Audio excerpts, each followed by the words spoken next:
ಸಂಕಷ್ಟ ಇದ್ದಾರೆ. ಬಟ್ ಬಿಜೆಪಿಯ ವಿಪಕ್ಷ ನಾಯಕರಾಗಿರ್ಬೋದು ಅಥವಾ ಯಾವುದೇ ನಾಯಕರಾಗಿರ್ಬೋದು, ಆತ ಅಲ್ಲ ನಿಜವಾದ ಅಪರಾಧಿ, ಬೇರೆಯವರು ಸುಮ್ಮನೆ ಯಾರನ್ನ ಕರ್ಕೊಂಡ್ ಬಂದಿದ್ದಾರೆ. ಇವತ್ತು ಅವ್ರ ಮನೇಲಿ ಸಂಕ್ರಾಂತಿ ಹಬ್ಬ ಆಚರಿಸ್ತೀವಿ. ಅವ್ರು ಯಾರೇ ಇರಲಿ, ಎಷ್ಟೇ ದೊಡ್ಡವರಿರಲಿ ಚಿಕ್ಕವರಿರಲಿ, ಕಾನೂನಿಗೆ ವಿರುದ್ಧವಾಗಿ ನಡ್ಕೊಳ್ತಕ್ಕಂಥ ಅವರಿಗೆ ಕ್ಷಮೆ ಇರ್ತದ. ಅದರಿಂದ ಇವತ್ತು ಅವನು ಯಾರನ್ನೂ ಕರ್ಕೊಂಡು ಬಂದು ಅರೆಸ್ಟ್ ಮಾಡಿದ್ದಾರೆ ಅಂತ ಹೇಳಿದ್ರೆ ಯಾರನ್ನೂ ತಗೊಂಡು ಬಂದು ಅರೆಸ್ಟ್ ಮಾಡೋಕ್ಕಾಗೋದಿಲ್ಲ. ಅದಕ್ಕೇನಾದರೂ ಆ ಘಟನೆಗೆ ಒಂದಿಷ್ಟು ಸಂಬಂಧ ಇದ್ದರೆ ಅಥವಾ ಅವರು ಪ್ರಿಲಿಮಿನರಿಯಾಗಿ ಅವನು ಕರ್ಕೊಂಡು ಬಂದಿದ್ದಾರೆ, ಒಂದು ವೇಳೆ ಇನ್ಯಾರಾದರೂ ಇದ್ರೆ ಅವನೇ ಬಾಯ್ ಬಿಡ್ತಾನೆ, ಆಗ ಅವ್ರನ್ನೂ ಕರ್ಕೊಂಡು ಬರ್ತಾರೆ, ಅವ್ರ ಮೇಲೂ ಕೇಸ್ ಹಾಕ್ತಾರೆ.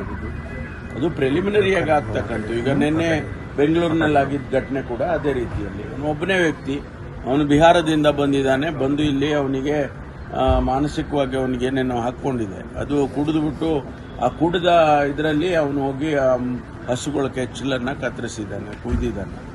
ಅದು ಮಾನವೀಯತೆ ಇರೋರು ಯಾರು ಅಂತ ಕೆಲಸ ಮಾಡೋದಿಲ್ಲ. ಅದಕ್ಕೆ ಅವನಿಗೆ ಅರೆಸ್ಟ್ ಮಾಡಿದ್ದಾರೆ.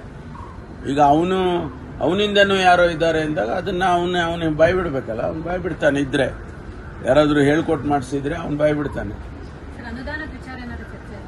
ಇಲ್ಲ, ಹೇಳಿದ್ರು ಪ್ರತಿಯೊಬ್ಬ ಶಾಸಕರಿಗೂ, ಇನ್ಕ್ಲೂಡಿಂಗ್ ವಿರೋಧ ಪಕ್ಷದ ಶಾಸಕರಿಗೂ ಕೂಡ ನಾನು 10 ಕೋಟಿ ಕೊಡ್ತೇನೆ ಅಂತ ಹೇಳಿದ್ದಾರೆ ಮುಖ್ಯಮಂತ್ರಿಗಳು.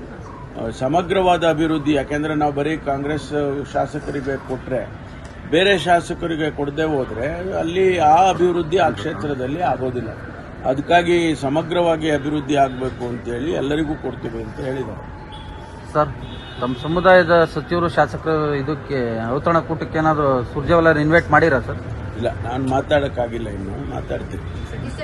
ನಡೆಸ್ತೀರಾ ಸರ್? ಅದು ಸರ್ ಗೊತ್ತಿಲ್ಲ ಸರ್, ಸಭೆ ಔತಣಕೂಟ ನಡೆಸ್ತೀರಾ ಸರ್? ಇಲ್ಲ, ನಾನು ಹೇಳಿದ್ದೀನಲ್ಲ, ಅವರಿಗೆ ಕೇಳ್ತೀವಿ, ಅವರಿಗೆ ವಿವರಣೆ ಕೊಡ್ತೀವಿ.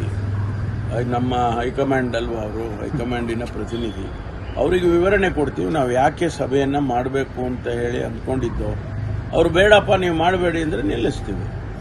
ಹೈಕಮಾಂಡ್ ಈಸ್ ಸುಪ್ರೀಂ ಅಲ್ಲ. Thank you.